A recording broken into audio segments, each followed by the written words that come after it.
আসসালামু আলাইকুম, আমন্ত্রণ জানাচ্ছি জাগো টিভিতে। আপনাদের সাথে আছি আমি মমতাজ শাহিন রুম্পা। শুরুতেই জানিয়ে দিব আপডেটগুলো। ইরানের পরমাণু অস্ত্র তৈরি নিয়ে সত্য হচ্ছে ইসরায়েলের শঙ্কা। হামাসের সঙ্গে চুক্তি চায় ৭২% ইসরায়েলি। ক্রমাগত বন্ধু হারাচ্ছে ভারত, বাড়ছে শত্রু দেশের সংখ্যা। জার্মানিতে গোপনে মার্কিন বিমান ঘাঁটিতে নজর রাখছে রুশ ড্রোন। ভারতে মুসলিমদের বিরুদ্ধে হিংসা ছড়াতে বাংলাদেশকে ব্যবহার করা হচ্ছে, আসাদুদ্দিন ওয়াইসির মন্তব্য। ১ বছর ধরে বাশারের পতনের পরিকল্পনা করেছেন সিরিয়ার বিদ্রোহীরা। ভারতে মুসলিম বিরোধী মন্তব্য, বিচারপতিকে ইমপিচ করার প্রস্তাব ৫৫ এমপির। শুনছিলেন শিরোনাম, এবারে থাকছে বিস্তারিত সংবাদ। ইরানের পরমাণু অস্ত্র তৈরি নিয়ে সত্য হচ্ছে ইসরায়েলের শঙ্কা। ইসরায়েলের হাতে পরমাণু অস্ত্র রয়েছে, তারপরও ইরানের পরমাণু কর্মসূচি নিয়ে শঙ্কিত দেশটি। তেল আবিব দীর্ঘদিন ধরে অভিযোগ করে আসছে পরমাণু অস্ত্র বানাতে চায় ইরান, যদিও তেহরানের দাবি এমন কোনো উচ্চাকাঙ্ক্ষা নেই তাদের। তবে তা মানতে নারাজ ইসরায়েল। ভয়, কেননা চিরশত্রু দেশের হাতে পরমাণু অস্ত্র থাকলে তা হবে ইসরায়েল রাষ্ট্রের জন্য অস্তিত্বের সংকট। মধ্যপ্রাচ্যের সামরিক শক্তিধর দুই দেশ ইরান ও ইসরায়েলের মধ্যে সম্পর্ক সাপে নেউলে। দেশ দুইটির মধ্যে বাক যুদ্ধ চললেও সরাসরি হামলার মতো ঘটনা বেশ বিরল, যদিও সাম্প্রতিক মাসগুলোতে বিরল সেই ঘটনাকেই স্বাভাবিক বানিয়ে ফেলেছে তারা। তবে সর্বশেষ সিরিয়ার ঘটনায় তেহরান ক্ষুব্ধ। ক্ষোভের সেই বিস্ফোরণ কখন ঘটবে তা নিয়ে চলছে নানা হিসাব নিকাশ। এরই মধ্যে ইরান জানিয়েছে তাদের দেশে আগের চেয়ে ঘন ঘন আসবে আন্তর্জাতিক আণবিক শক্তি সংস্থা IAEA। তেহরান যে পরমাণু কর্মসূচি চালাচ্ছে তা শান্তিপূর্ণ কিনা সেটা খতিয়ে দেখতেই বারবার ইরান গিয়েছেন সংস্থাটির কর্মকর্তারা। কিন্তু হঠাৎ করে IAEA এর এমন তৎপরতা বৃদ্ধি নতুন জল্পনা কল্পনা উস্কে দিচ্ছে। তাহলে কি সত্য হচ্ছে ইসরায়েলের শঙ্কা? বর্তমানে বিশ্বে মাত্র ৯টি দেশের হাতে পরমাণু অস্ত্র আছে। সেই তালিকায় মধ্যপ্রাচ্যের একমাত্র দেশ ইসরায়েল, এমনকি উত্তর কোরিয়া কিংবা এশিয়ার দুই চিরশত্রু ভারত পাকিস্তানের হাতেও রয়েছে মারণ ঘাতী অস্ত্র। কিন্তু ইরান যতবারই পরমাণু অস্ত্র বানাতে চেয়েছে ততবারই পড়েছে বাধার মুখে। দেশটির পরমাণু কর্মসূচির সঙ্গে জড়িত মাথাদের খুঁজে বের করে হত্যা পর্যন্ত করেছে ইসরায়েল।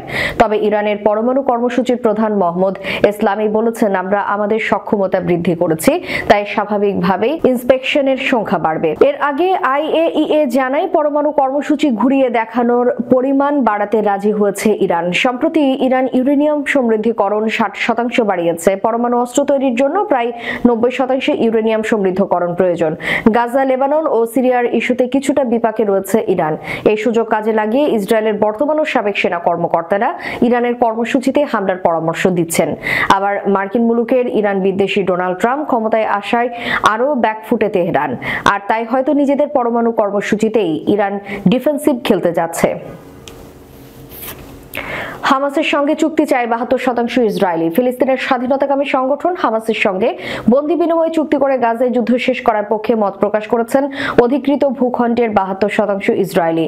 সাম্প্রতিক এক জরিপের ফলাফলে এমনই চিত্র দেখা গেছে বলে জানিয়েছে খোদ ইসরায়েলের গণমাধ্যম।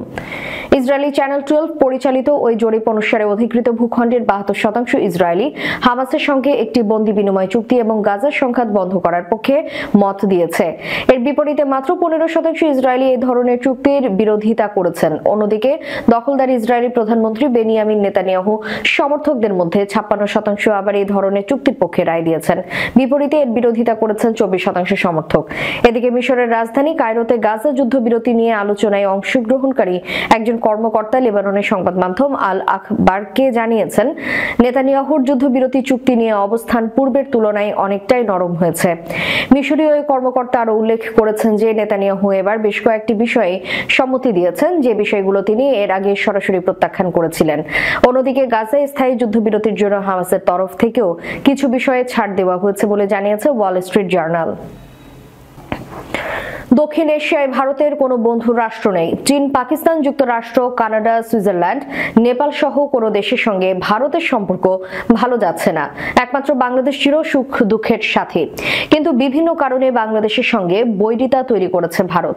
সম্প্রতি কানাডা ও সুইজারল্যান্ডের সঙ্গে সম্পর্কের টানাপোড়েন চলছে। ঢাকা দিল্লির সম্পর্কে বিভিন্ন ইস্যুতে যখন টানাপোড়েনের মধ্যে বাংলাদেশে সফর করছেন ঠিক ভারতের পররাষ্ট্র সচিব বিক্রম মিশ্রে। যদিও তিনি বলেছেন কোনো দলের সঙ্গে বাংলাদেশের সঙ্গে সম্পর্ক রাখবে না। তাদের কথার কতটা রাখতে পারবে বাংলাদেশ সেটা সময় বলে দেবে। ঢাকা নয়াদিল্লি শীতল সম্পর্ক দ্রুত উজ্জীবিত করার তাগিদ দিচ্ছেন ভারতের বিশিষ্টজনরা। তাদের অভিযোগ, কিছু অতি উৎসাহী রাজনৈতিক শক্তি সামাজিক মাধ্যম ব্যবহার করে দুই দেশের সাধারণ মানুষের মাঝে বিভেদ সৃষ্টির চেষ্টা করছে। রাজনৈতিক দৃষ্টিতে নয়, বরং দুই দেশের জনগণের সঙ্গে সম্পর্ক উন্নয়নের জোর দেওয়ার দাবিও জানাচ্ছেন ভারতীয়রা। এদিকে ভারতের পররাষ্ট্র সচিব ঢাকায় অবস্থানকালে ঢাকায় প্রধান উপদেষ্টা ডক্টর মোহাম্মদ ইউনূসের সঙ্গে ইউরোপীয় ইউনিয়নের 27 দেশের রাষ্ট্রদূত এবং ইউরোপীয় ইউনিয়নের রাষ্ট্রদূত সহ মোট 28 জন সমবেতভাবে বৈঠক করেছে।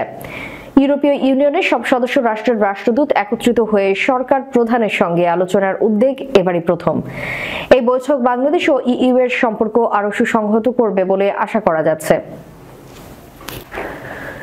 জার্মানিতে অবস্থিত মার্কিন বিমান ঘাঁটিতে অজ্ঞাত ড্রোন উঠতে দেখা গেছে। এছাড়া অজ্ঞাত ড্রোন দেখা গেছে জার্মানির অস্ত্র প্রস্তুতকারক প্রতিষ্ঠান রাইনমেটালের বিভিন্ন স্থানেও। গোপন সূত্রের বরাতে এক প্রতিবেদনে এই তথ্য জানা যায়। জার্মানির রামস্টেইনে অবস্থিত মার্কিন বিমান ঘাঁটি ও দেশটির প্রধান অস্ত্র প্রস্তুতকারক রাইনমেটালের আকাশে সন্দেহজনকভাবে ড্রোন উড়ার বিষয়ে প্রতিবেদন প্রকাশ করেছে স্থানীয় স্পিগেল নিউজ ম্যাগাজিন।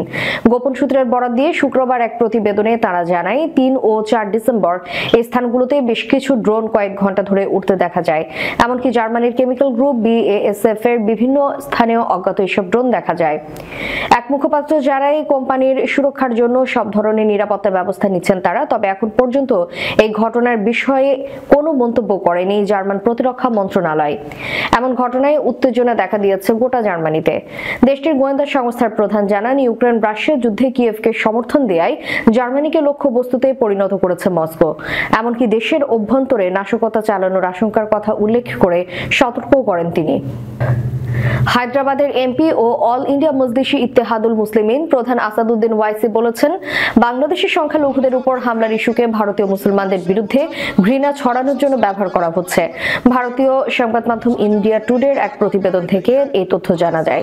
এতে বলা হয়, এজেন্ডা আজতক ইভেন্টে বক্তৃতাকালে এই এমপি বলেন, তিনি সংসদে বাংলাদেশের সংখ্যালঘুদের বিরুদ্ধে সহিংসতার বিষয়টি উত্থাপন করেছেন।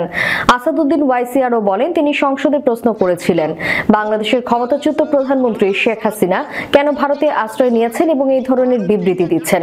এছাড়া সংসদে আরো একটি প্রশ্ন রেখেছেন বলে জানান ওয়াইসি। তিনি বলেন, প্রধানমন্ত্রী নরেন্দ্র মোদীর নেতৃত্বাধীন সরকার কি শেখ হাসিনার বক্তব্য সমর্থন করছে?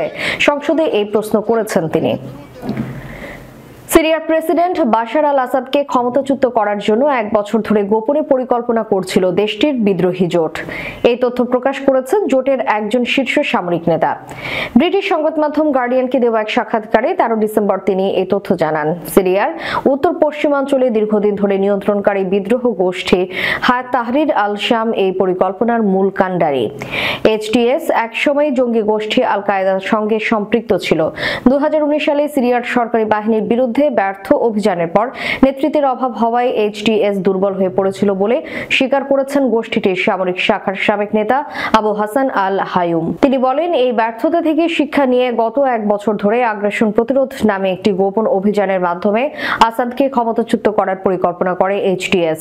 এই অভিযানের অংশ হিসেবে HTS উত্তর পশ্চিম সিরিয়ার বিরোধী দলগুলোর উপর নিয়ন্ত্রণ জোরদার করে এবং নিজস্ব মিলিশিয়াকে প্রশিক্ষণ দেয়। গার্ডিয়ানের প্রতিবেদন অনুযায়ী গত 6 বছর ধরে HTS ওয়ার রুম নামে একটি জোট গঠনের চেষ্টা করে আসছিল। এই জোটের মাধ্যমে 25টি ইসলামপন্থী গোষ্ঠীকে একত্রিত করে আসাদের বিরুদ্ধে সম্মিলিত আক্রমণ চালানোর পরিকল্পনা করে HTS। এর মধ্যে আসাদের ঘনিষ্ঠ বিভিন্ন সংঘাতের কারণে নিজেদের নিয়ে ব্যস্ত ছিল। এই সুযোগে চলতি বছরের নভেম্বরের শেষের দিকে আসাদের পতনের অভিযান শুরু করে বিদ্রোহীরা। 1 সপ্তাহের মধ্যেই বিদ্রোহীরা আলেপ্পা, হামা এবং হোমস দখল করে রাজধানী দামেস্কে প্রবেশ করে। ফলশ্রুতিতে আসাদ দেশ ছেড়ে পালিয়ে যান এবং তার পরিবারের 5 দশকের শাসনের অবসান ঘটে।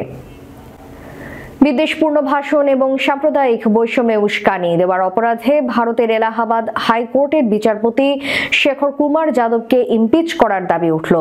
কপিল সিব্বলের নেতৃত্বে 55 জন রাজ্যসভার এমপি এই আবেদন জানিয়েছেন। শুক্রবার সকালে রাজ্যসভা সচিবালয়ে জমা দেয়া 21 পৃষ্ঠার একটি প্রস্তাবে স্বাক্ষর রয়েছে। সিব্বল সহ Congress MP Chidambaram, up MP রাঘব চাড্ডা, তৃণমূলের সাগরিকা ঘোষ এবং সাকেত গোখলে, RJD আরজেডির মনোজ ঝা, সিপিআইএম এর ব্রিটার্সের। বিশ্ব হিন্দু পরিষদের এক সভায় সংখ্যালঘু মুসলিমদের বিরুদ্ধে বিচারপতি যাদব পক্ষপাত এবং কুসংস্কার প্রদর্শন করেছেন বলে অভিযোগ এই বিরোধী এমপিদের। শীতকালীন অধিবেশনের মধ্যেই এই প্রস্তাব নিয়ে রাজ্যসভার আলোচনা হতে পারে। বিচারপতি যাদব গত সপ্তাহে প্রকাশ্যে সভায় রাজনৈতিক বিষয়ে তার মতামত প্রকাশ করেছিলেন, যা নিয়ে বিতর্ক দানা বেঁধেছিল। ইমপিচ প্রস্তাবে উল্লেখ রয়েছে, হাইকোর্টের বর্তমান বিচারপতিদের চরমপন্থী গোষ্ঠী বা দলগুলির সঙ্গে যুক্ত হবার কোনো ভিত্তি নেই। একজন বিচারপতি সংখ্যালঘু সম্প্রদায়ের বিরুদ্ধে পক্ষপাত দুষ্ট বক্তব্য পেশ করেছেন। কোনো মামলাকারী এমন বিচারপতির কাছে ন্যায় বিচারের আশা করতে পারে না। প্রস্তাবে বলা হয়েছে যে বিচারপতি যাদব আপত্তিকর, অবমাননাকর ও ঘৃণ্য বিবৃতি দিয়েছেন। বিচারপতি শেখর কুমার যাদব এক প্রকাশ্য সভায় বলেছিলেন, সংখ্যাগরিষ্ঠের ইচ্ছা অনুযায়ী কাজ করা উচিত, এটাই আইন। ভারতকে হিন্দুস্তান বলতেও আমার কোনো দ্বিধা নেই বলে সাফ জানান তিনি। শেষ করার পূর্বে সংবাদ শিরোনামগুলো জানিয়ে দিব আরো একবার। ইরানের পরমাণু অস্ত্র তৈরি নিয়ে সত্য হচ্ছে ইসরায়েলের শঙ্কা।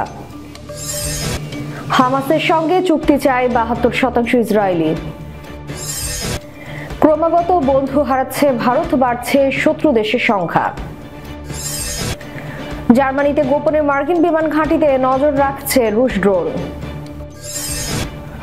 ভারতে মুসলিমদের বিরুদ্ধে হিংসা ছড়াতে বাংলাদেশকে ব্যবহার করা হচ্ছে, আসাদুদ্দিন ওয়াইসির মন্তব্য। ১ বছর ধরে বাশারের পতনের পরিকল্পনা করেছেন সিরিয়ার বিদ্রোহীরা।